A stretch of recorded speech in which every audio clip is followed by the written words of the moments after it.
Good afternoon. At this time, we're gonna call the Edgefield County Planning Commission work session to order. February 12, 2026 at 17:05. Again, speakers. Old business is review restriction on land disturbance activity for the major residential subdivision request and an amendment to the tree preservation ordinance being presented to county council for consideration. To review the correction to the pole data crypto mining center order. Land disturbance activity, review that and get it done. Okay, so on that first item, tree preservation. She sent y'all the addition of mass grading stuff to add in there, but that wasn't everything that was added. There were also a lot of definitions and other things. The copy that I just handed you is the latest copy between y'all and council. So y'all read through that and let me know what you think.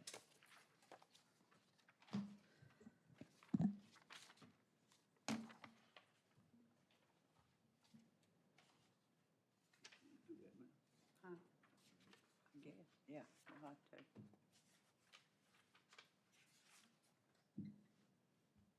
I'm just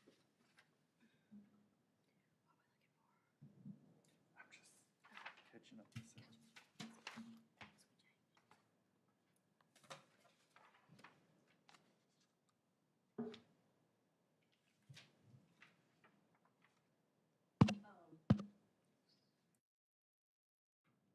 David, it had been proposed that we include a definition for lot mass grading, and I don't see that in our definitions.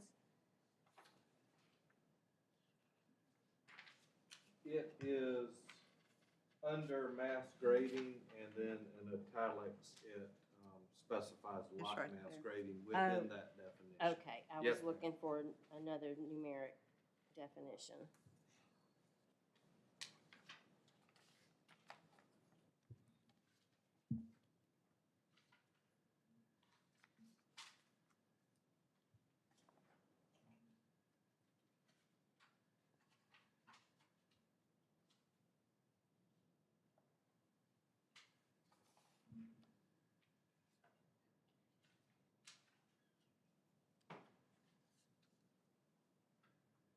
We also define land disturbing activity, as requested.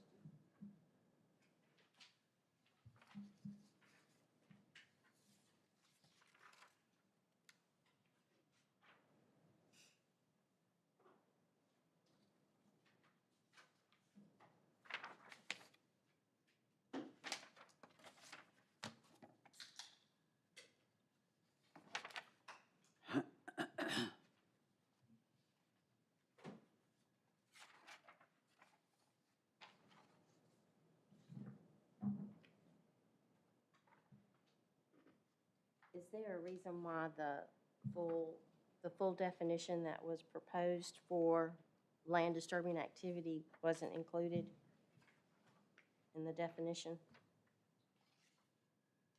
We use the traditional regulatory definition. It sort of conforms with other documents.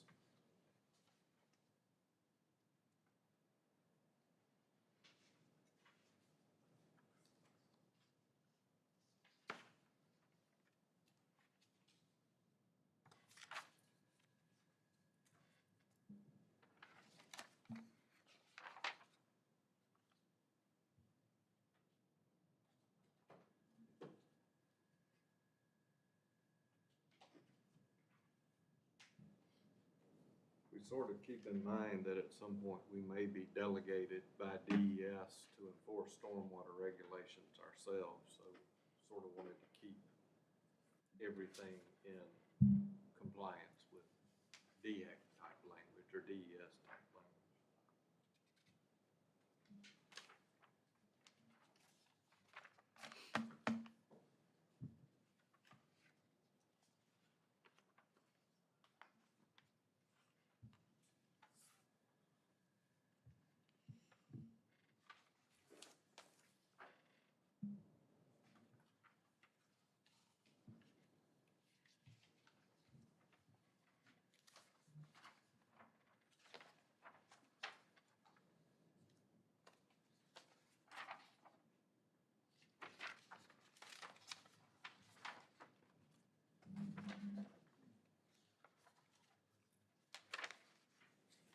Now, where there's natural lakes and streams, you know, creeks and streams, and that's natural, you know, already placed by DHEC, you know, They do have their own buffer buffers ordinance. for that kind, I know the forest is, they cutting grant, when they clear cutting and so forth, that, Streamside Yeah, management streamside. zones, that's correct, that's correct.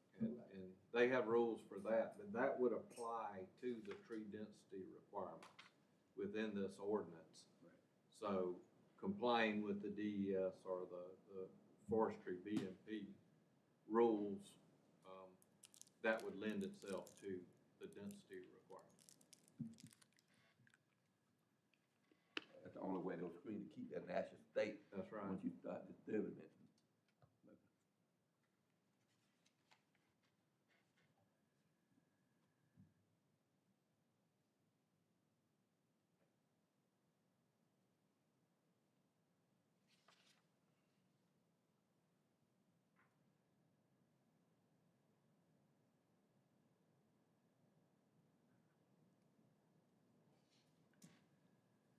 In section F, on number 2, there's just a typo, on the last sentence.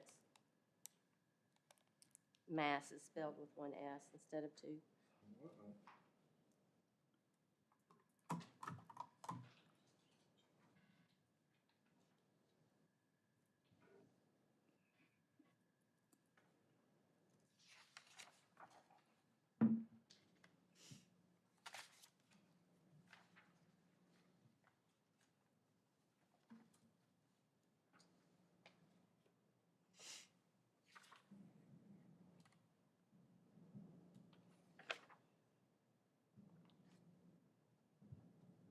David, on the proposal that I handed out, E at the bottom of the first page, I had added undisturbed buffers shall be maintained around streams, wetlands, and environmentally sensitive areas. Is that covered elsewhere?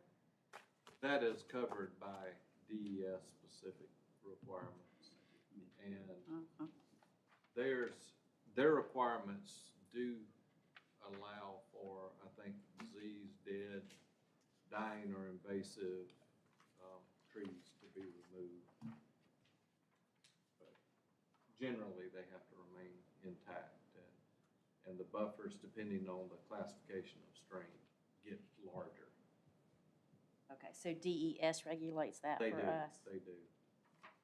And then the Forestry Commission regulates it for logging sites. So if you were to clear cut a site and it had a stream through it, you would not be allowed to clear cut the stream side management zone.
So, on the second page of what I handed out tonight, I had put in there, suggested adding that the developer provide the hydrology studies and soil data, and that can come from any government agency that does those, that they just submit those. And then if there's any environmental limitations on the site, that they identify those and how they're gonna deal with those.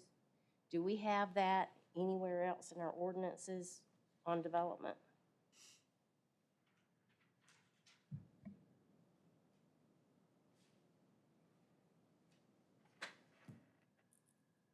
I'll let Doc answer that, but Okay. they are on the DES plans. They're on the required, SWEP, Stormwater Pollution Prevention Plan. And that comes, to DHEC with the construction plans and the NOI or notice of intent, the application to disturb, all of that is within that packet. Within the DES requirement? It is. That is correct. And it's all public information. I don't know if you get a copy. We do. Okay. Yes, and it has to be approved by DES. We get an entire copy of it, The Yes. hydrology studies and the, all of it. that's in Yes. the- y'all get copies of all of that from DES? Correct. So, Once it's been approved. We don't require the copies from the developer. We require the copy from DES.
Well,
Everybody done?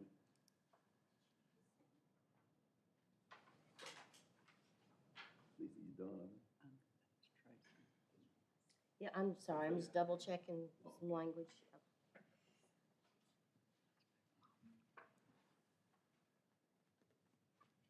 She said she done too. Okay, Doc. We'll move on. Any more questions? Y'all are good with that one? You want to move on?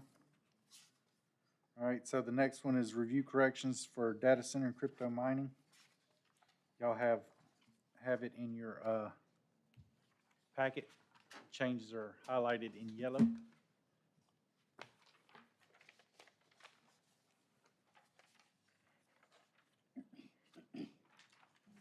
I want to address a few of the concerns that the citizens have had, and also myself. First, like, excuse me, rates and agreements between utilities and data centers, cost allocation methodologies. The one thing I did find is the state has developed a data center development office. And they will have regulation over data centers and crypto. And Section 493570 of this, the amendment they have was to provide for decommissioning plans and financial assurances associated with decommissioning, so that's handled by DES. Or the state. Or the state, yeah. Provide for the interaction between the provisions of this chapter and local governments and local government land use planning. 493590 is to require data centers to implement reasonable measures to minimize noise, vibration, and light impacts resulting from their operation. 4935-100 also is to provide protections for confidential information shared with the office by the data center operators. Section 4935-110 clarifies the interaction between the chapter and the other environmental laws. And section 4935-120 is to provide for enforcement and penalties, to provide that the provisions of this chapter are prospective, to provide for regulations from the Department of Environmental Services, and to provide that for 2 years after enactment, the Department of Environmental Services shall prioritize technical assistance and guidance over enforcement to facilitate industry transition to the new requirements. Also, 493580 provides for the interaction between the provisions of this chapter, local governments and local government land use planning. So, as Edgefield County can't enforce items that are not under our jurisdiction, we just want to ensure everyone that these concerns are not just simply being overlooked. However, other regulatory agencies govern and provide requirements and regulations that have knowledge and authority to govern. So we are looking ahead. So that's all. And to add to that, a lot of this is very new stuff. And as y'all know, I've been in Hawaii for 2 weeks, so I'm a little behind the curve. But I will follow the state's legislation process and notify y'all of any changes or anything that comes up during that process. And then any gaps that we feel are not appropriately handled by that office. If the state allows it, then we can come back and we can add, modify, and change our own text to meet up with their requirements. Sometimes when the state chooses to regulate a use, it's all encompassing, meaning that on a local level, you're not allowed to regulate it anymore. And sometimes the state allows you, basically makes a small list of, their requirements, and then the local level's still allowed to come in and add further requirements if they want to. So we'll see how that plays out in the legislature. But right now, I think what we have mostly is, just protect us for now. And then as we watch the legislative process, we can come back in and fill gaps, or if we have to take things out, if the state, requires it. Also, if anyone's interested, the bill number is SO 867. So you can keep up with it online. Yes. So is that in the Senate right now then? Yes. So it went through the Senate, and now it is in a House subcommittee or a Senate subcommittee. I'm not sure which one, but the Subcommittee for Agriculture is pursuing it right now. And then, of course, once they're done with it, it has to go to the House, and then it has to be signed by the governor. But the full bill is being pushed into a subcommittee of the Senate right now.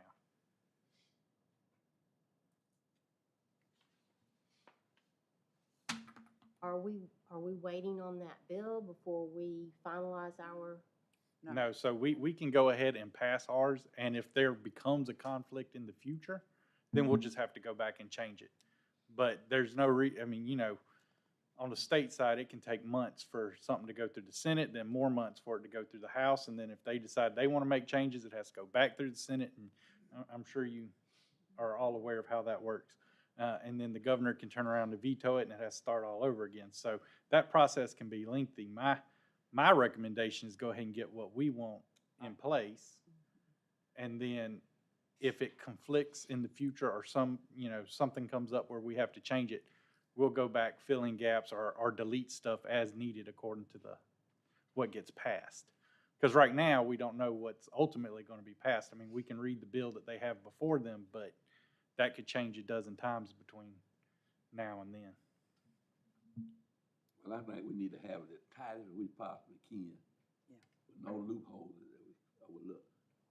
I'm following some of the other, I'm following Georgia and some of the others that have problems. Well, I think for us, primarily, I mean, if we put language in there that says it's permitted only in industrial, period, in the discussion, that means it can go in the industrial park or it can't come into Edgefield County. Not unless county council agrees to rezone a parcel of land, which they would have to do.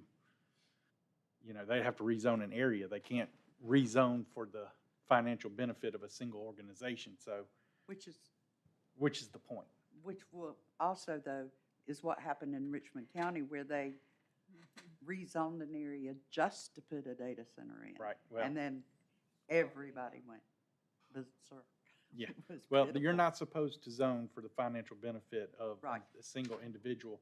Now, if you're adjacent to another industrial parcel, for example, if they wanted to put it on a parcel that's right next to our existing industrial park, then technically you can rezone a parcel to add to the industrial park.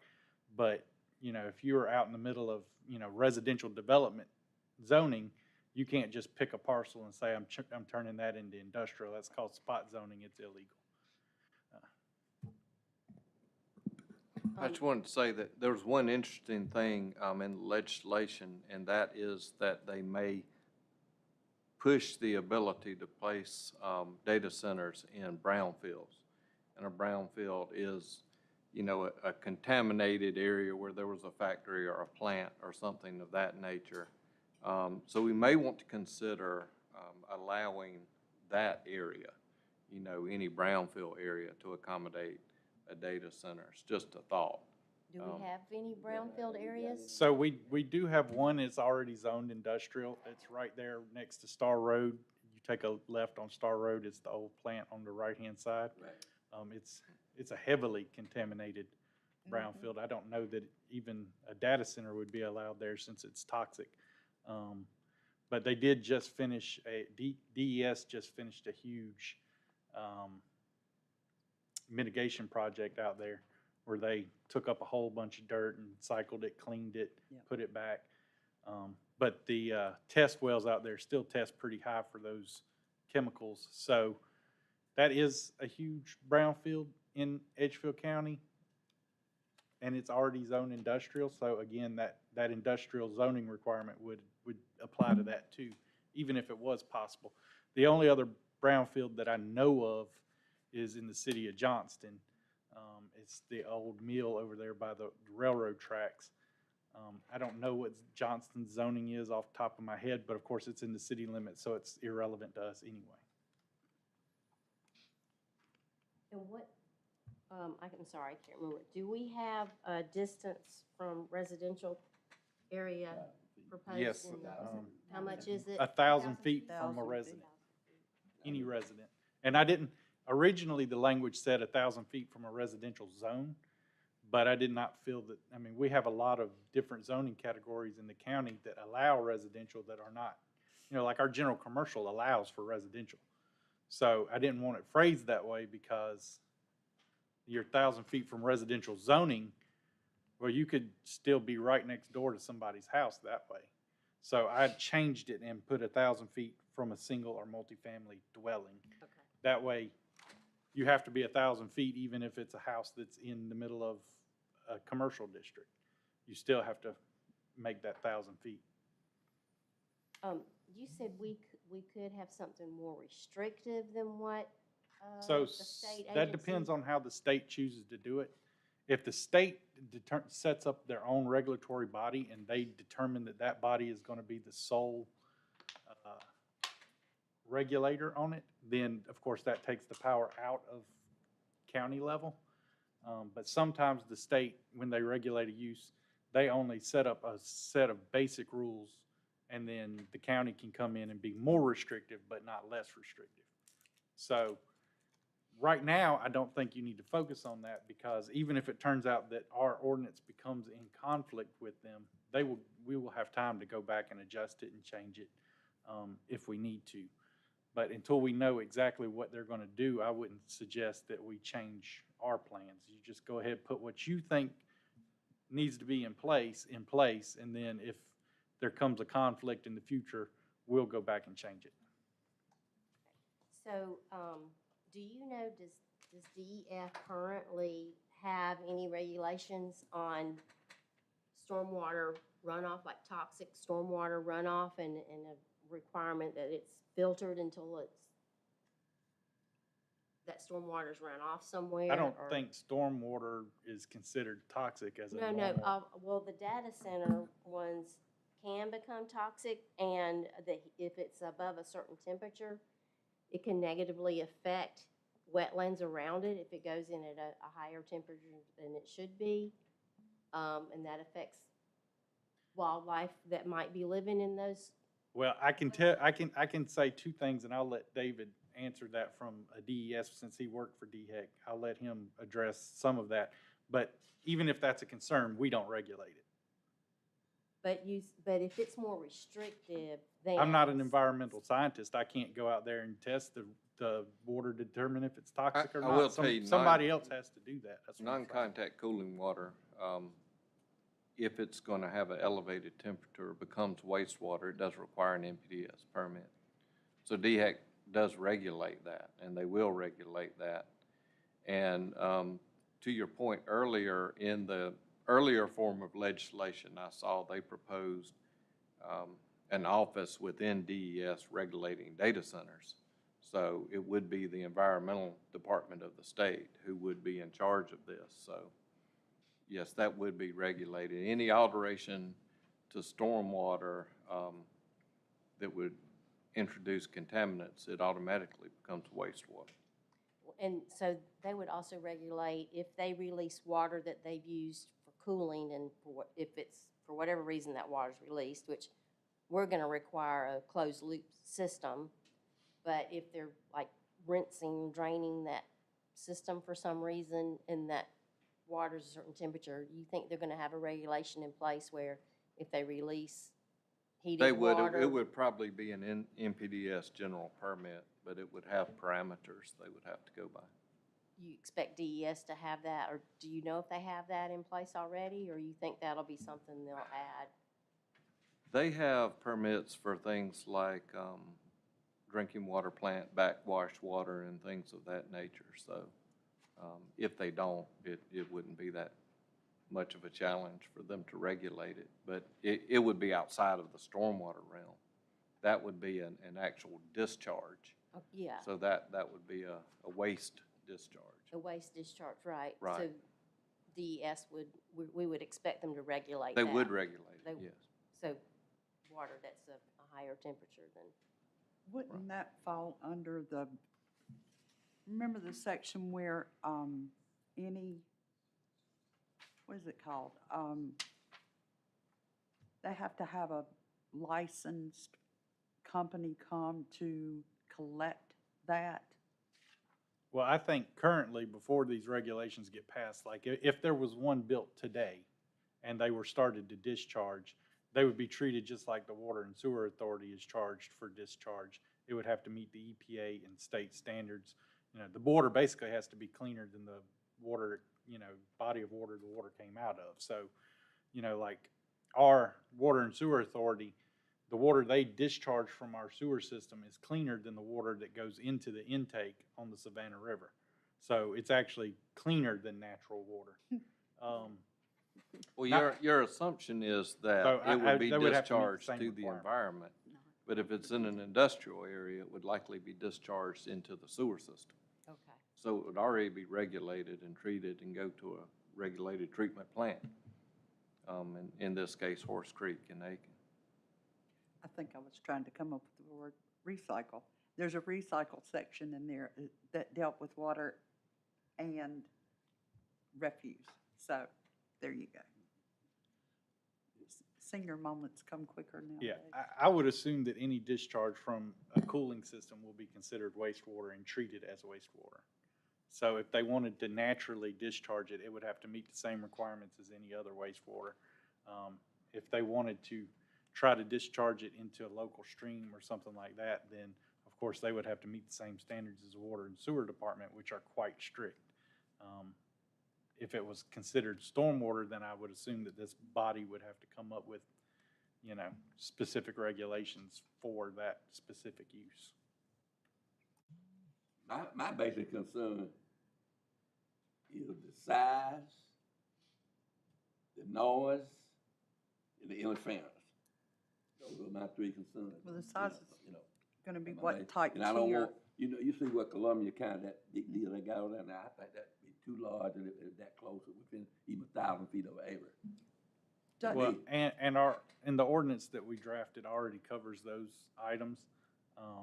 And again, I think making sure that we adjust the use tables to restrict it to industrial will also take care of that, because then the only possible place you could currently build it is where something like that should be. And even if they came right now and we did allow it in industrial, the answer would have to be no from us anyway. Yeah. I mean, you know, we have a 1.8 megawatt line for the whole county, so they take a lot more than that. We have nowhere near enough water capacity for one, and we have zero sewer capacity. So right now, it'd be a no, no matter what. Even if we doubled all of our utility infrastructure today, we would still have to say no. Didn't we limit the tier 1, tier 2, tier 3? Yes, that's We all. limited that, Yeah, right? it's in there already.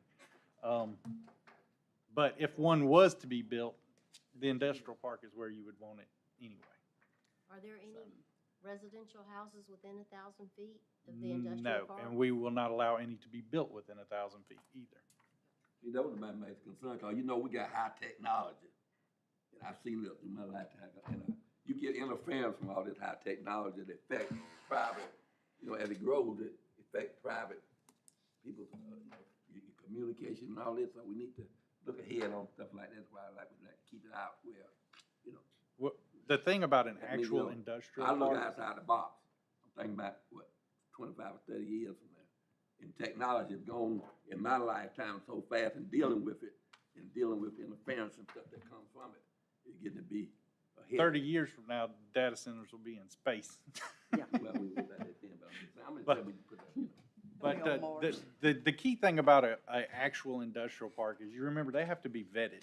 There's a lot of regulatory burden on a county. It's very expensive to do an actual industrial park, not just in terms of utilities, but, you know, residential housing nearby, the ground has to be just so, stormwater has to be, you know, the capacity has to be 10 times what's actually being used. There's a lot of regulatory burden for a county to do an actual industrial park. So our big industrial park where Generac is, that is a fully vetted industrial park. We're not gonna let any kind of developer come in and threaten really the only place we have for that level of industry. Even though right now, we don't have the utility infrastructure to serve a lot of the industries that show interest in Edgefield County, unfortunately. You know, as that changes over time, we want to make sure that that industrial park is prepared to handle anything that would be offensive in other areas. Okay, we got another item and we need to move on. We can come at this later. We got new business here tonight that we need to work on, which is the Hummer Tower, is it Hummer Tower Assessment Company, LCT, proposing the installation of a 315 feet guide tower and associated antenna located at the corner of Loop Rock Bridge Road, Highway 191 in Johnston. AT&T is looking to provide, enhance their network to provide improved cellular data and coverage. They're seeking a conditional use permit for the telecommunication tower based on criteria, you know, vision outlined in section 2475. Communicate towers and to the Edgefield County ordinance. So we're gonna discuss that. Is anyone here representing them? Come up and state your name and give me a basic of what you got planned here. Yeah, my name is Jackson Nadinger with Selective Solutions, representing Harmony, the applicant here. I'll keep this brief. Basically, we're looking to do a 315-foot tower, standard build, and we meet the code. And I think the biggest concern was the fall zone. And we do have an engineered letter stating that it would, that if the tower would fall, it would fall within the property. Because we got a little triangle in there, Mm-hmm. in that area there, I was wondering about that, I think you kind of what position your guideline to, according to the way it's shaped, the land shape. Yeah, Is that right? the way it fits in the property, I believe it's shown in this, it is shown here. I want to say we're 154 feet from property lines.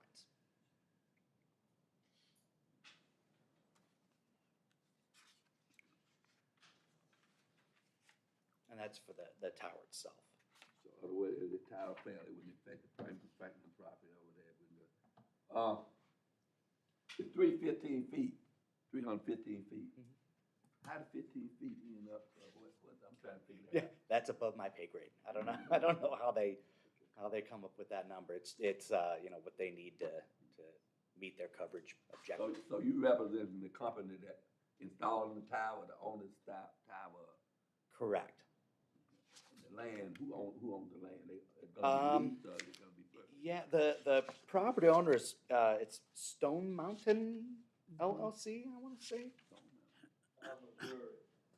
Who? Out of Missouri? Yes. How long they been had that property? Not that long.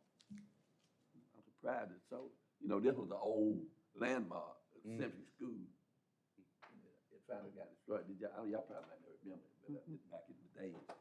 So, that's what kind of shocked me. That's when back I in saw- your days. Yeah, that's what shocked me. This was old school. Actually, I think it's back before his day too. Well, it was going out when I was coming in. It was a one-room schoolhouse. One little school house. It was still there when I was a kid.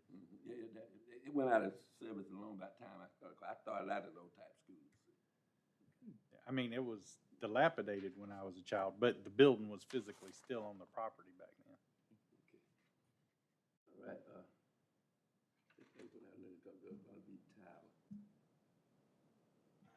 I know, some build a collapsible type, some build this guide type. I don't know which one the best. I think both got good records, I guess. Again, that's above my pay grade. The engineers, they sign off on it. The primary difference is on a guide tower, you have to have the full length of the tower in space around the tower to allow it to fall.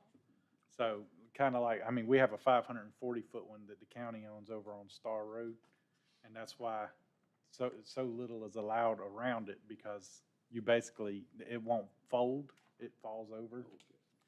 So you just need a bigger piece of property for a guide tower, whereas the ones you see like that they build in town, those are designed that if the top fails, the mast itself is stronger than the top, so it kind of folds in half and it falls in its own footprint. They fall in about a 20-foot circle. So you don't need. How tall the tower is on 191 within a quarter of a mile of it? I have no idea. I Trying to couldn't think of tell where you. the 300. I try to estimate the feet of them. Trying to think of where one. I didn't think about it before I came to see exactly compare with a 300-foot that we have. Where we have some 300 feet. Most of them in the county are between 280 and 350 feet. The WBBQ tower on Stevens Road is a 500-foot tower. The county's tower on Star Road is a 500-foot tower, and I think the one out on, 378 and some. Three- High. yeah, that's a 500 I tower. thought that was a real high one. That's a real Yeah. high one.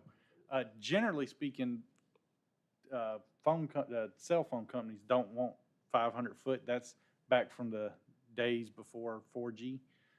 When 4G came out, the bandwidth changed and it can't travel as far. So they built more towers and then brought it down lower so that it would spread out more. And then when 5G comes out, 5G travels even shorter distance. So now they're building even more towers to try and spread their 5G signal. And 5G has good penetration, but it doesn't have good travel distance. So that's why they usually build the towers a little shorter. So you don't really see 500-600-foot towers anymore just because those antennas aren't made to broadcast from that height. You just shoot a straight line, and wherever the line run out, that's it. Well, and I appreciate the knowledge. Yeah, and like the WBBQ tower, we have our own antennas on that. And if you ever go look at it, you'll notice there's nothing at the top of the tower. Mhm. It's just because modern technology just doesn't spread that well anymore. Anybody else have any more questions?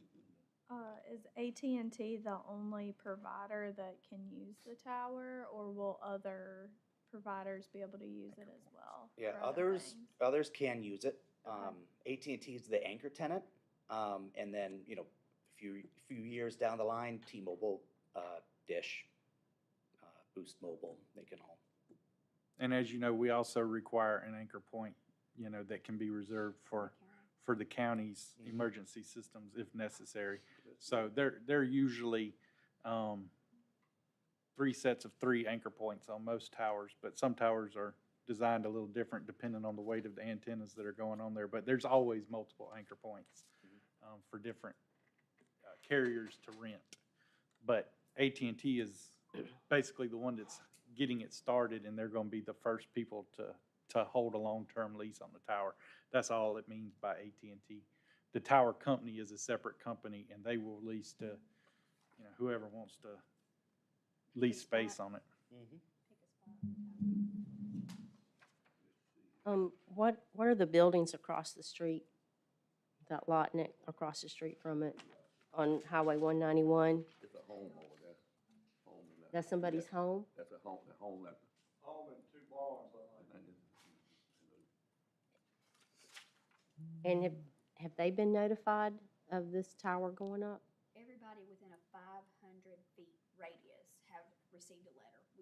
I sent them out a letter notifying them.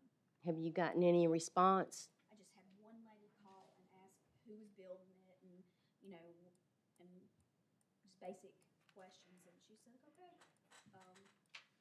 She didn't voice her concerns. I don't know if she showed up to that, or, we made her aware of the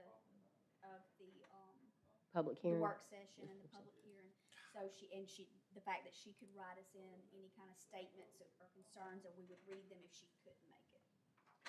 And that's Jennifer Kelly. Has she sent anything in? And she lives on that property? Directly She across the lives street. directly across the street. The one with all the buildings? Mhm. That's the old Franklin place. I just know all the people nowadays.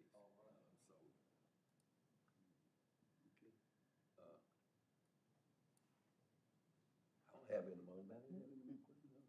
I'm just looking to see if I overlooked anything. I'm just curious, is there anywhere in our ordinance up with the towers that how close they can be to a residential area or homes or, I mean, obviously, on a guided tower, they can't be within the fall. right? So they have to be engineered to stay on the property they're on, or the leased area of the property they're on. So you're only talking about football field length from the base. Depends on how they design it. Like I said, they can design them to fall 20 foot within the bottom of the Look tower. at the length, I look at the It length just of it. depends on, I mean, some people are sensitive to those towers, to the waves that come off those towers. So I was just wondering if we had anything in our ordinance about distance from residential areas. no, we do not. And the- And considering that, the towers, the antennas get attached to buildings in populated areas all the time, and people don't even know it's there. It's kind of I don't want to say a silly fear, but it's an ignorant fear. And the people. If you've ever stayed at a hotel, There's 3 of those antennas on the top of the hotel. I mean, most of us don't have that sensitivity, but there's Right. I mean, a if small you percentage of people drive that through do. downtown Edgefield or Johnston, the antennas are on the buildings. Mhm. They're designed that way because 5G, like I said, it doesn't spread long distance the way the old cell signals did. So the antennas are everywhere, even if you don't see a tower. Otherwise, your phone wouldn't work. And the people who live in this area, have they been complaining about not having service? Like there's a. So we have absolutely no way to verify whether there's a service issue. And I'm sure, I'm sure you know that, one carrier might have a severe issue in an area and 2 other carriers might have absolutely no problem. So it might just be that AT&T has some coverage issues there, and the existing towers might just be full and they can't get a slot, so they're building another one. Sometimes that happens. There's, if you don't have enough anchor points at the right height, then they have to build another tower. And we do have ordinance that limits the distance between the towers. So, it's not always a perfect scenario. So you gotta remember that waves travel straight. They don't do this. They hit some reflex. So if you got a distance, your tallest distance on a straight line from there to where it meets on the horizon is the distance you get a contact to your G's and so forth. So I went to radio for military years before you were born. But it traveled in distance. So what you're saying, see, like you said, you can drop the tower because your distance is not that far. But when you got a 500-foot tower, he can send a distance a long way on a straight line. So that's different. So that's basic. So basically, it's a real improvement with less towers. Mhm. You get a short base. Even if your radio signal wouldn't get out. I remember a time when getting a signal from Johnson down to Meriwether was almost impossible. And we had towers high as I don't know what, So that's because it actually went it's a straight line. If it hits something, it stops it. That's it. That's why your signal going across, you get a lot of interference maybe from mellow buildings, even terrain, and that's why you get a bad signal in that area. So you have to build a tower somewhere, pick up that blank. That's why it's great. Anybody, anything else?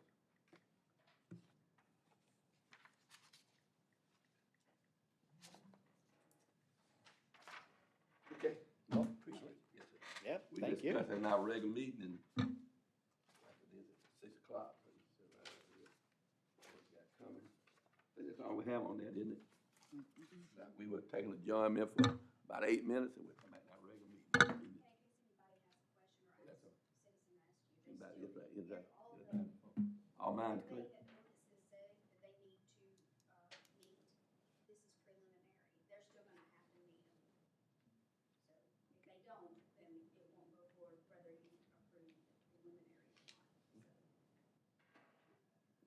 We plan on meeting all the ordinances. Right.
We're gonna call our meeting to order.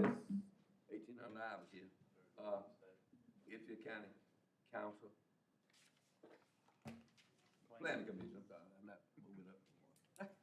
Call the order this time, I'm gonna do the invocation myself tonight. Father God, we pause here to thank you, dear God, for the opportunity for us once again to come before this community to make decisions that, to the best of our knowledge, being guided by the Spirit to do what pleases your sight and also for the best of this county that within reason. We thank you, Father, for guiding us, giving us the ability to do this, to align us to go down through the past and up to the present. In all good order, good peace and harmony for the best interest of Edgefield County. We thank you for giving our ministry in Jesus' name we pray. Amen. Pledge allegiance.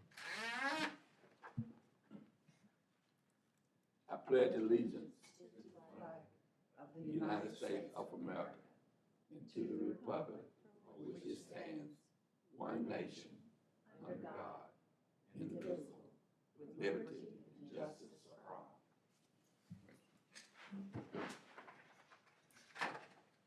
Approval of an agenda for February 12, 20 meeting agenda for Make a tonight. motion to approve.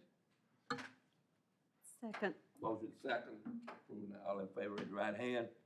Hold the ayes have it.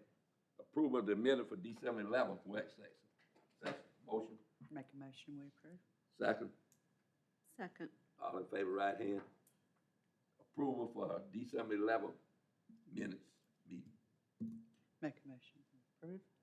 Second, Second. motion second, all in right hand. Approval of January the 8th work session. Make a motion, we approve. Second. Second, all in favor, right hand. Good. Report from the staff. You have it in front of you. The exempt subdivisions that came in last month were 2, plat reviews were 5, and we had 1 minor subdivision. Behind that, you'll see our census report.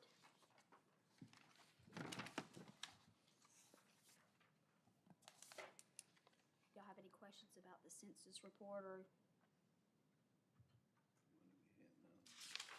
Not much has happened, it's just, we just left January, so.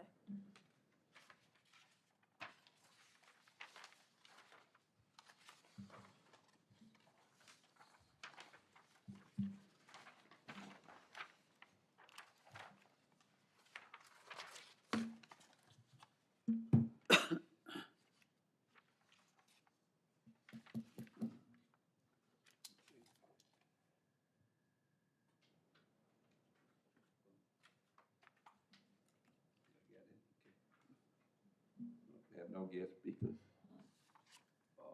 Next, we have a public hearing. This public hearing is comment from citizens regarding the item on the agenda tonight, which is the cell tower. And if you signed up, we ask that you stay on the subject, a maximum of 5 minutes. And the comment coming to the chair. Not to anybody else, but to the chair. You have anybody sign up? Okay. Jackson, can't read the name. That's you. I can't read your writing, I'm sorry. I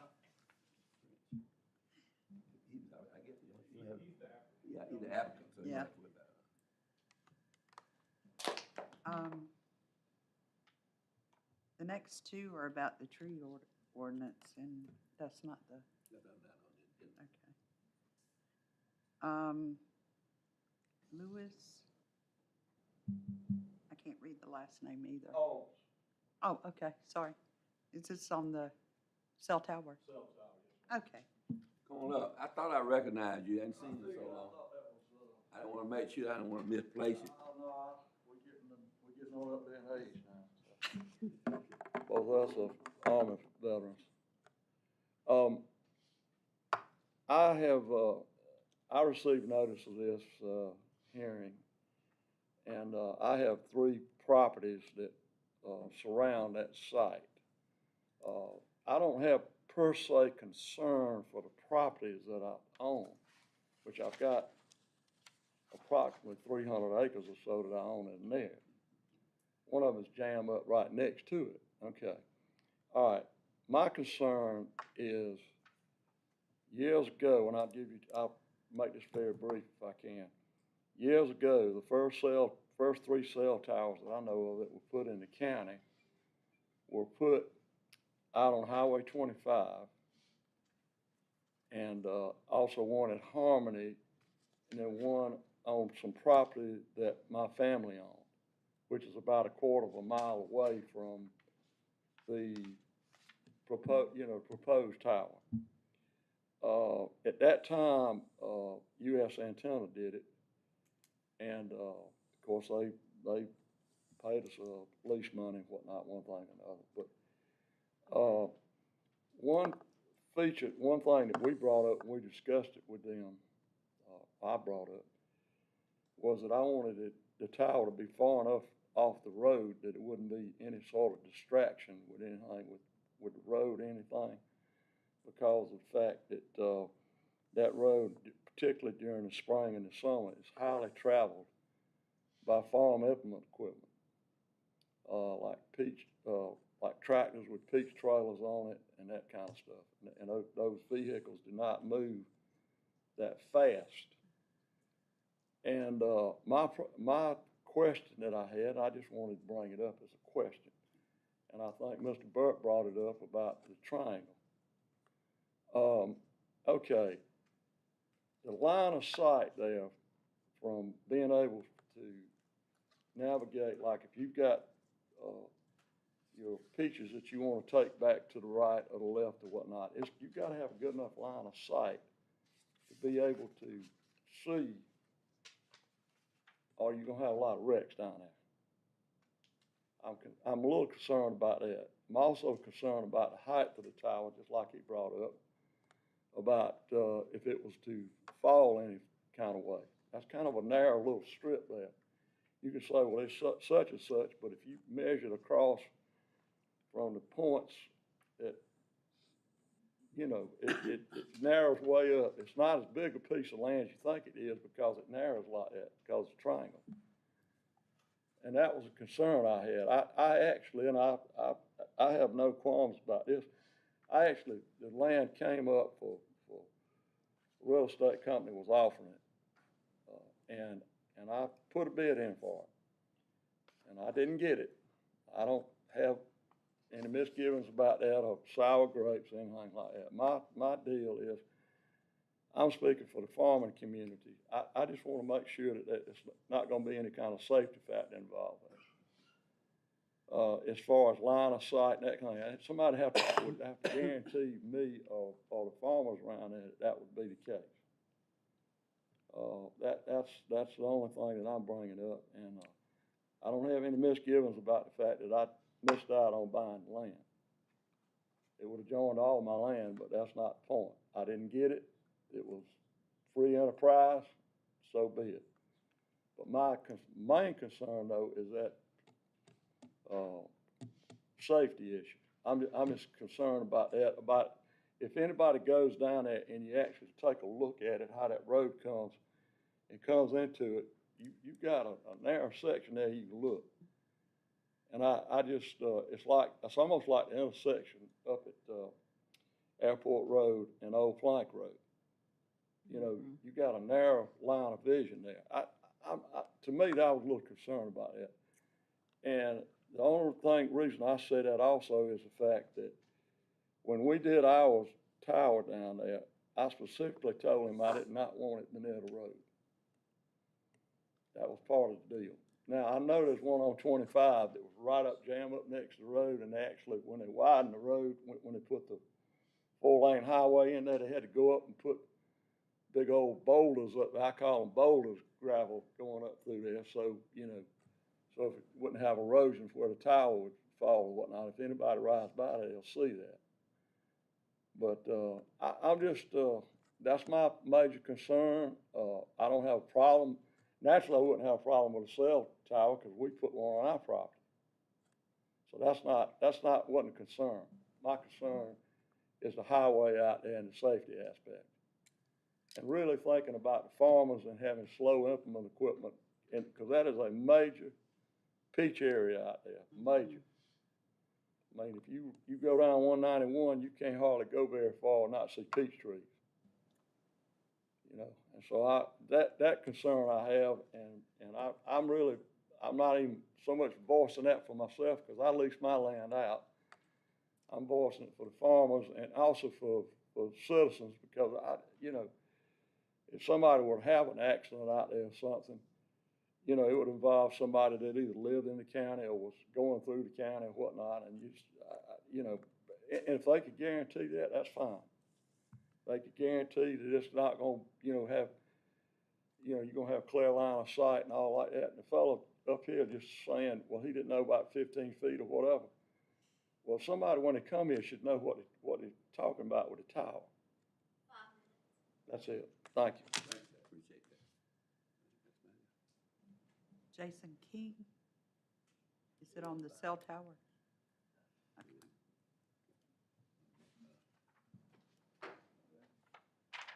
On cell.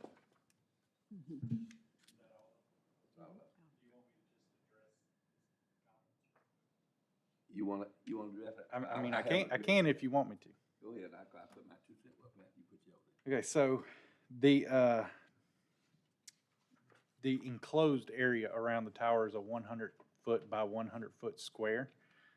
So the nearest road or property line is 54 feet from that. So you will have at least 54 feet on all sides clear. You'll have 76 foot on the front where 191 is. So it'll be 76 foot off of the right-of-way of 191. So that'd be 109 feet, 109 feet off of the edge of the pavement. As for the fall distance, it is a mid-break tower. It's designed to break at 150 foot, and the nearest property line is really small, but 160 feet away. So it is designed to fall completely and totally within the property it's sitting on. It will not cross into another property or onto the road. And according to the preliminary plan that I have before me, I don't have a landscape plan yet, but according to this, it's not going to be screened, so there shouldn't be any line of sight issues with 191 and Loop Bridge. Thank you, Cameron. And I think that covers his primary concerns. Okay, I think that you know, 'cause the fact that he faced, you know, what you addressed him, so I think. So other words, it'd be, if you got open sight, line of sight, nothing to block off. I'm saying, 'cause it always was a so eye when the building was there. When the building was there, I don't know why we didn't have more, because you couldn't see when you come down Loop Road and it could cross, so that should give enough clearance if you keep it clear. I mean, buffer. in other words, at its shortest side from Loop Bridge, it'll be a little over 60 feet off the road on the Loop Bridge side, and it'll be a little off 70 feet off of 191. So that corner will be completely clear. Even if they did plant did some landscaping around the fence itself, it would still be clear. Now, the fence would be The enclosed. fence is 100 foot by 100 foot area. That include the guidelines, and the guideline within the 100 feet of the outside of it. The guidelines will expand outside of Oh, that. okay, that's what I wanted about. Okay, But good. the actual fenced area that Right. would have equipment in it that you can't see through is gonna be a lot further So if back. they kept it bush hauled down properly like it would be plenty clear then, okay. That's my, you know, to visualize. Obviously, DOT will still clear the right of way. So the right of way, they can't put anything in the right of way in relation to this project. So line of sight for turning off of Loop Bridge or onto Loop Bridge will still be maintained by DOT. And I'll let you form your own opinion about how well they do that. But the property itself should not have any interference with those two roads. Okay. We are. So that'll take care of our public hearing. Old business. Vote and final discussion regarding the request to add restriction on land disturbance activity for the major residential subdivision as an amendment to the tree preservation ordinance being presented to county council for consideration. So at this time, we discuss it and float on for a vote to add the restriction onto it and send it on to county council. So y'all saw my reformatting that I did beforehand. And the copy that you have in front of you includes the latest changes from county council. So county council basically wants your blessing or recommendation on what you have in front of you right now. You can always, of course, go back and add things later or change things however you want to. But county council would like your opinion on the document that the last draft that they created.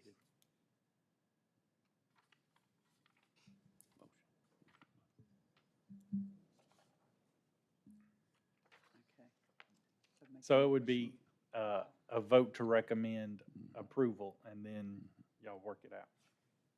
I recommend we approve. Okay, what you can hear you now. Can she hear you? She heard me. A motion to approve, any discussion? You need a second. I'll second the motion. Only second motion. Any discussion, No discussion on the motion, all in favor of approval of the motion, raise your right hand. Opposed, ayes have it. Okay, good. We down to, our new business, which is vote and final discussion regarding the preliminary approval of the Harmony Towers Central Company LCC proposed installation of a 315-foot guide tower to be located on Lick Fault Road, in Edgefield, Polica, IDO 730000010 triple out. Everything had met the criteria that it takes to approve it. We heard speculation about it. I feel good about it being clear enough that it won't interfere with the traffic, the view of people coming into it, since I'm familiar with the area, so forth. And time I recommend that we get a vote to pass it. Okay, so remember, we changed the ordinances, so this will be a vote to recommend for preliminary approval. They will still have to come back after we finalize the paperwork Right.